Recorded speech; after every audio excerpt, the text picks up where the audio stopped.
कैसे देखें, हार का पूरा ठीक रहा, ईवीएम पर फोड़ रहा है, ईवीएम के कारण। मैं इतना ही कहूंगा विपक्ष को, ये जो महाराष्ट्र की जनता ने क्लियर मैंडेट दिया है उसका स्वागत करना चाहिए।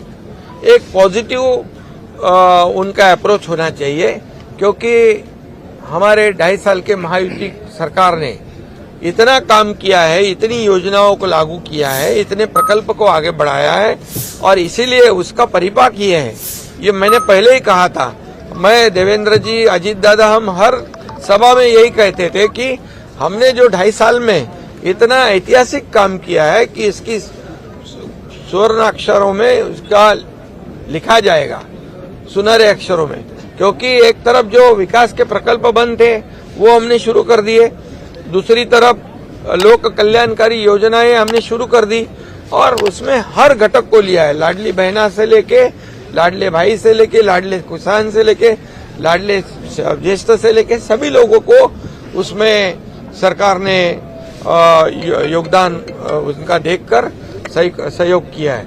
और इसीलिए मैं इतना ही कहूंगा कि उनका जो अभी झारखंड में चुनाव हुआ, प्रियंका गांधी जी का चुनाव हुआ, कई लोगों का चुनाव हुआ, ये इधर का नांदेड़ बाई इलेक्शन का चुनाव हो गया, उसमें भी कांग्रेस की जीत हुई है। तो ये सब जब उनकी जीत होती है तो ये ईवीएम अच्छी है, उनकी जीत होती है, उनके बाजू से निकाल होता है तो इलेक्शन कमीशन के निर्णय अच्छे होते हैं, उनके बाजू से अगर फैसला होता है तो सुप्रीम कोर्ट अच्छा होता है। अगर सही फैसला सुनाने के बाद तुरंत वो एजेंसी, वो यंत्रणा गलत हो जाती है, गलत उसको साबित किया जाता है। ये पिछले कई सालों से शुरू है, इसको भी बंद करना चाहिए, रोना धोना। ये जो आज मैं कहूंगा कि लोकसभा में हमें महायुति के 2,48,12,000 वोट मिले और 43.55% वोट मिले, और महाविकास आघाड़ी को 50 लाख मिले, 43.71 मीन्स पॉइंट का फर्क है, कुछ पॉइंट का फर्क है, लेकिन हमें जगह मिली 17 और उनको मिली 31। तब हम क्या कहेंगे? तभी ईवीएम का घोटाला नहीं कहा उन्होंने।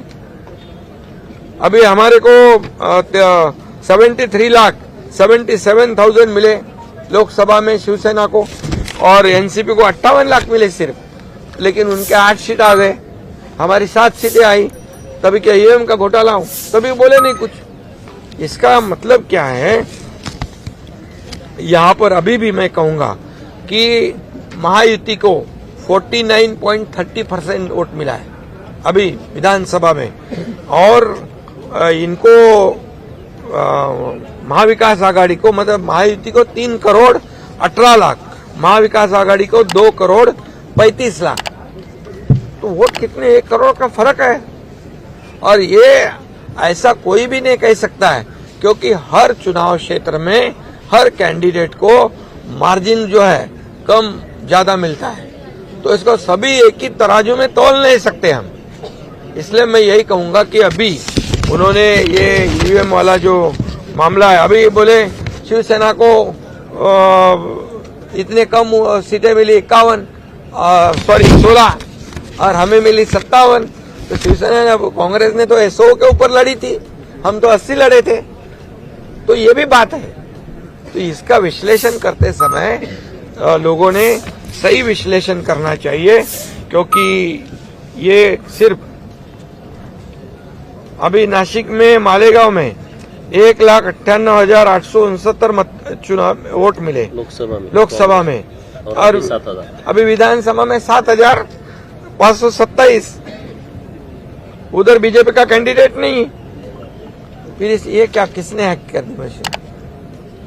ये सब चुनाव हारने के बाद ये ऐसे बात करना उचित नहीं है। इससे लोगों के दिशाभूल करने का काम जो है वो कर रहे हैं। अभी वो कोई किधर, किसी को लगता है बैलेट में चुनाव ले लो, किसी को लगता है ईवीएम में ले लो, ऐसा नहीं होता है ना। ये संविधान की बात है, ये सभी जो काम निर्णय है वो नियम के अनुसार होते हैं।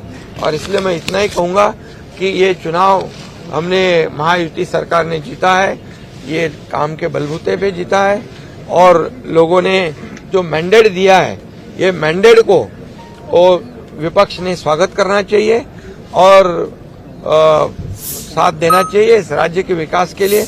अभी उन्होंने कल शपथ नहीं ली थी, बोले ईवीएम का घोटाला है, तो अभी आज शपथ ले ली, तो क्या ईवीएम का घोटाला के आक्षेप खत्म हो गया? अगर आपने अभी तक हमारा चैनल सब्सक्राइब नहीं किया तो हमारे चैनल को सब्सक्राइब